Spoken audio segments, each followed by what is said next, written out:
Kuya Wancho. And I am Manuel. Welcome to Crayons. Are you ready to worship the Lord? Listen to His word and do your memory verse? Well, if you are, let us begin. But before we start, let us pray. Dear Lord, thank you for this day. Thank you that the children will learn your word and that we can have a good day. Help us that we will listen to our teachers. In Jesus' name I pray. Amen. Okay, kids, let us worship the Lord.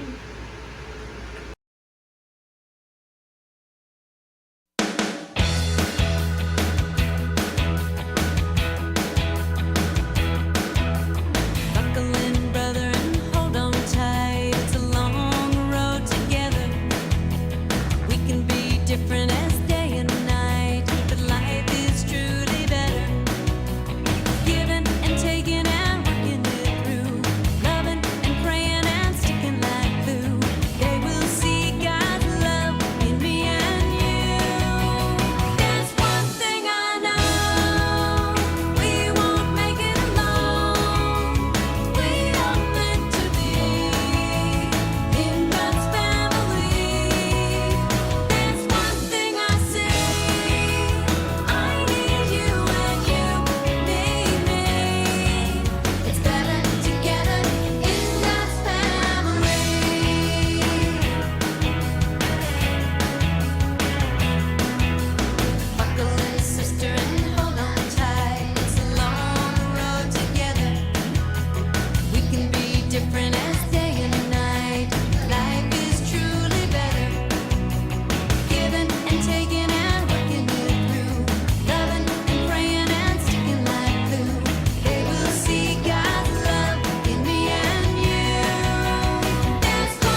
Hello, kids. Good morning. Happy Sunday.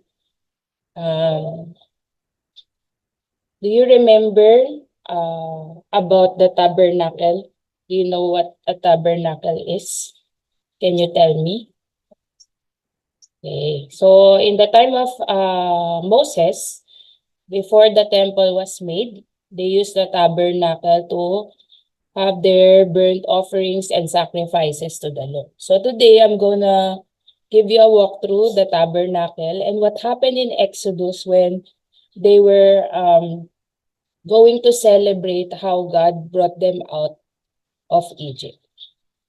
Let me share my screen.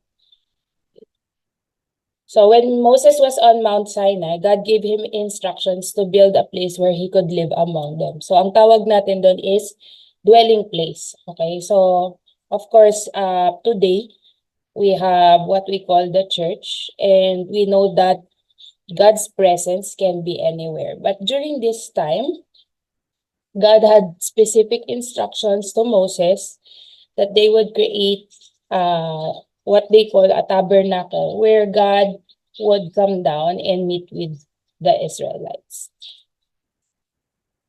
It was called the tabernacle. So this tabernacle is very special. It's made up of very special materials that you will see later. Okay. So this tabernacle, they have to bring it from place to place, wherever God called them to travel as they go through the wilderness, ayan, so as they travel and until they get to the promised land. So there will be a time na they will pitch up this tabernacle in this particular place for how many days or maybe months, depends on how God instructs them. So they will use expensive materials like pine wood, leather, rich cloths, dyed threads, and expensive things. Remember when they went out of Egypt, before they went out of Egypt, God instructed the Israelites to ask their neighbors for gold jewelries. Yan, yung mga jewelries, yung mga alahas nila so that they can bring them. And willingly binigay sa kanila ng mga Egyptian habang pinapaalis sila.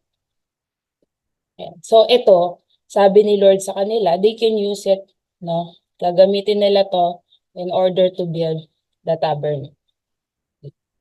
So when Moses came down the mountain, he instructed the people that God wanted the people to give their gifts willingly. So sino sa inyo, nagkaroon na kayo ng special offering for the Lord? Pag sinabi natin special offering for the Lord, it is something out of the things that you really like, no? Maybe your precious gifts that you think you should give, no, to the Lord. And it comes from your heart. It's a willing offering. Hindi siya yung tithes, no? Yung tithes kasi natin is our 10% that we give to the Lord. But this time, the challenge to them was to give gifts to build the tabernacle. Like this time, we are building the church, diba? So parang ganun, yung mga nagbibigay willingly ng kanilang gifts para ma-build yung church natin. And you also, no, can give your free will offerings in order to build our church. And I'm sure a lot of you have already tried doing so. Nung mga bata kami, naghuhulog-hulog kami sa alkansya in order to give to the house of God to build His church. And now, praise God, kasi we are able to see that the building is almost done and being built. Ayan. So, ito yung challenge ni Moses sa kanila, challenge from the Lord that they would give their free will offerings. So, sinabi ni Moses yung mga gagamitin nila para sa pag-build ng tabernacle. Okay, so ayan, so yung mga tao, day after day, they brought their gold, silver, bronze, ayan, so yung iba leather, kasi wala naman silang cash nun eh, so more on yung mga gamit na meron sila, in-offer nila para sa pag-build ng tabernacle. So kung mapapansin niyo sa picture, It's just showing us that they have different special materials like jewelry made of gold, silver, and bronze. Even yung mga artifacts nila sa bahay, binigay nila para sa pag-build ng tabernacle. And sobrang happy sila na magbigay. They were giving generously. Walang nagsabi, special to sa akin, no? Hindi ko to ibibigay, no? But they were giving, offering free will. Sobrang excited sila. Sobrang masaya sila ng pagbibigay nila. Yung iba pa nga, ang binigay nila yung mga special spices like olive oil, yan, precious stones. Okay, like ano ba yung mga precious stones na alam nyo? Yung siguro may ruby, 'di ba? Merong jade, yan, yung mga precious stones na ito in order to build the tabernacle. So later on, you will see what the tabernacle would look like. So actually, sobrang natuwa din si Moses kasi parang nangyari, dumating sa point na sobrang dami na ng offering na overflowing na. So imagine nyo na lang yung offering basket natin, no? Na hindi siya walang laman, hindi siya onti lang laman, sobrang puno. Tapos nag-overflow pa. So dahil sa sobrang dami ng offering ng mga tao, sobrang excited nilang magbigay. So I hope that we are also as excited as they are. So meron din tinawag si Lord, ito si Bezalel at si Oholiab. Sino ba si Bezalel and Oholiab? Sila ay special skilled workers, craftsmen. They are the one in charge of doing the work. So, they were filled with the Spirit of God. So, through the wisdom that comes from the Spirit of God, they were able to also, with skillful hands, they were able to design with metals, wood, and other materials. So, sila yung gumawa ng mga pinapagawa ni Lord as instructed in order to build the tabernacle. So this time, parang sabi ko nga sa inyo, it's like building the church. Okay, so meron din silang mga iba't ibang kasama na skilled workers na sumama sa kanila para magawa nila lahat ng pinapagawa ni Lord. Kasama dun sa mga pinapagawa ni Lord is yung kanilang mga damit ng mga priests or yung mga Levites. Sa Levites, sila po yung instructed ni Lord in order to facilitate or parang yung mga pastors natin ngayon, yung mga cell leaders natin, 'di ba? Sila yung tinawag ni Lord in order to help make the church function well. So kagaya nito, itong mga skilled workers, gumawa sila ng damit na ni-require ni Lord susuotin ng mga priests para sa pag-serve nila sa temple. Ayan, so tingnan natin dito. Okay, sobrang dami ng offering. So, sobrang overflowing ng offering. So, ito yung tabernacle. So, pag titignan nyo, sobrang detailed ng tabernacle. Kahit na nasa wilderness sila, yung detail ng tabernacle ay meron siyang inner court, may outer court, meron pa siyang holy place, most holy place. So, you will see it later. So, ito yung tinatawag natin na courtyard. Okay, so dito sa courtyard, ayan. So, mapapansin nyo, merong naka-cover na curtain. And then, meron pa sila munang area kung saan sila mag-o-offer ng kanilang mga sacrifices. Tapos, yung mga priests, i-receive nila yung mga sacrifices na yon. And sila din ang mag-i-instruct kung ano yung mga gagawin. No? So, makikita nyo dyan, yung size niya ay 150 feet by 75 feet, 46 feet by 23 feet. So, 20 posts down to the longer sides and 10 down shorter sides made of wood with bronze base, silver hooks, and silver top. Finely twisted linen, yung curtains na nakikita niyo yung mga tela dyan, is finely twisted linen made to go between the posts. So, yung mga posts, tignan nyo dito sa picture. Yung mga parang poste na ganyan, tas in between nun, merong fine linen na tela. Okay, and then you will see here, the place where they have the burnt offerings. Ayan. So makikita nyo dyan yung dalawang assigned na Levite priest. Sila yung magbe-burn ng sacrifices para yung aroma ng offering mapunta kay Lord. So yun yung instruction ni Lord, hindi yung mga tao. So iaabot lang nila yung offering nila sa priest and then the priest will burn the sacrifices. So ang ganda 'di ba ng tabernacle. So this was their mini, parang yung church nila before. So mapapansin nyo din na meron dito yung holy place, yung tinatawag dyan, yung box na yan. No? So, hindi basta-basta pumapasok dyan yung priest sa holy place. Kailangan meron silang tinatawag na basin kung saan sila nagwawash, nag-cleansing ng sarili nila, pati ng paa nila bago sila pumasok sa most holy place. So, ito yung sa loob ng holy place, ito yung malaking part, holy place. Tapos meron ulit yan curtain na nakaharang, no? Kasi meron pang most holy place na tinatawag. Yan. So, sa most holy place, diyan bumababa yung presence ni God. So, yun yung tinatawag na dwelling place of God. Diyan si God nag-show up. Kaya yung priest, nandun lang siya sa holy place, mag-aantay siya sa mga sasabihin ni Lord or sa pagbaba ng presence ni Lord. Pero hindi siya pwedeng lumapit dun sa most holy place unless na sinabi ni Lord. Pero usually, hindi sila basta-basta pupunta dun kasi pwede silang mamatay because God is a holy God. So the tabernacle, ayan yung divided niya. Tapos meron pa siyang figures of angels in blue, purple, and scarlet. Ayan. So tingnan nyo, ito yung itsura ng ayan, behind the veil, bawal yung mga priest. Pero meron tayong tinatawag na high priest. Sila yung pinapapunta doon ni Lord sa Holy of Holies once a year para i-offer yung blood of a sacrifice animal to make peace with God for their sins. Ayan. So ito naman yung tinatawag natin na Ark of the Covenant. So dito, ito yung nasa most holy place kung saan nila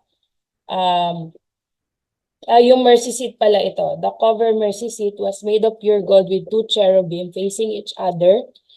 Ayan, so para siyang wings na nakaharap sa isa't isa. And then ito yung nagko-cover dun sa place na to. And parang dun yung presence ni God magdudulog.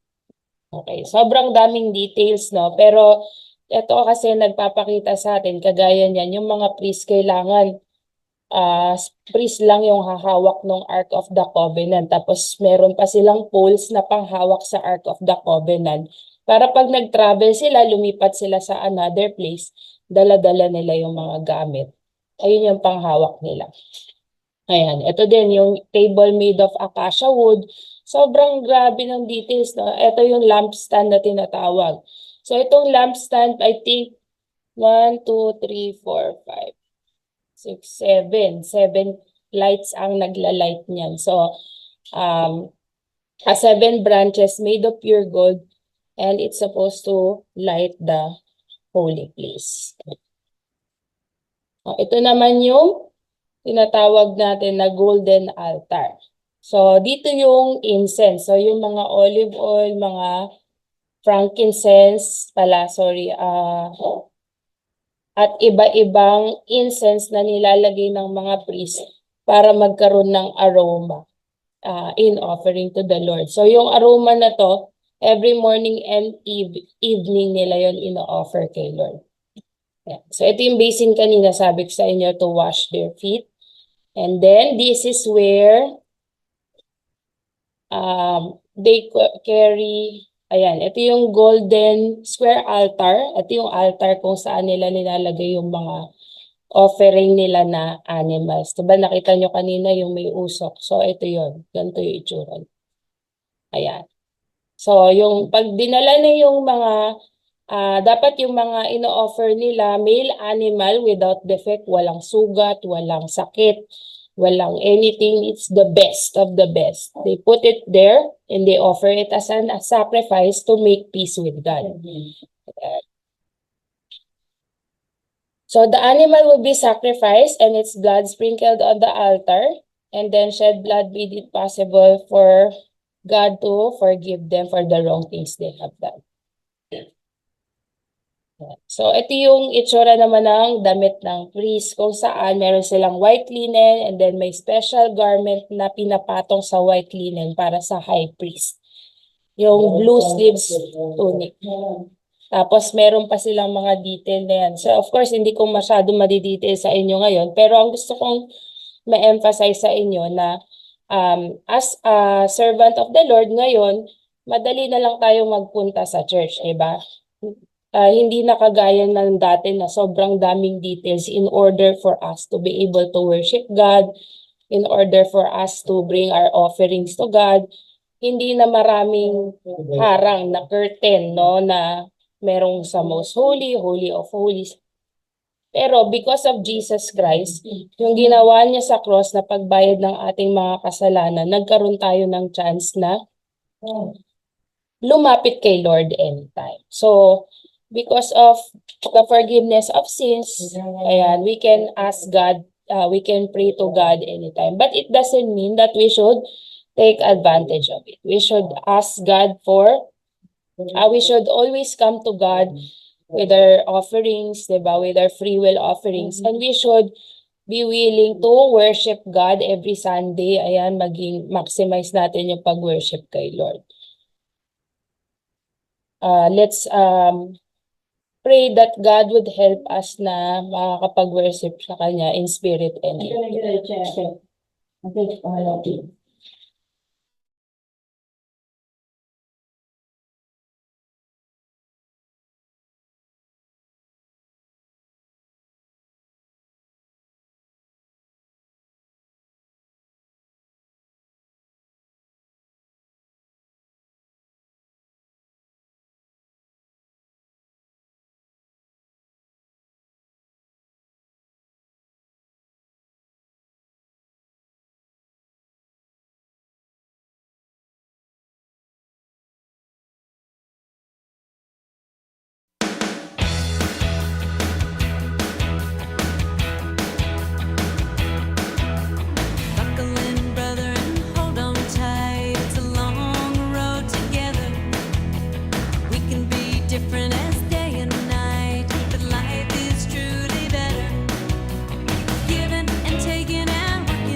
kids, for joining us. And before we end, let us pray. Lord Jesus, thank you for your message and that bless their families and our families. In Jesus' name, amen. Amen. Bye, kids! See you again next Sunday.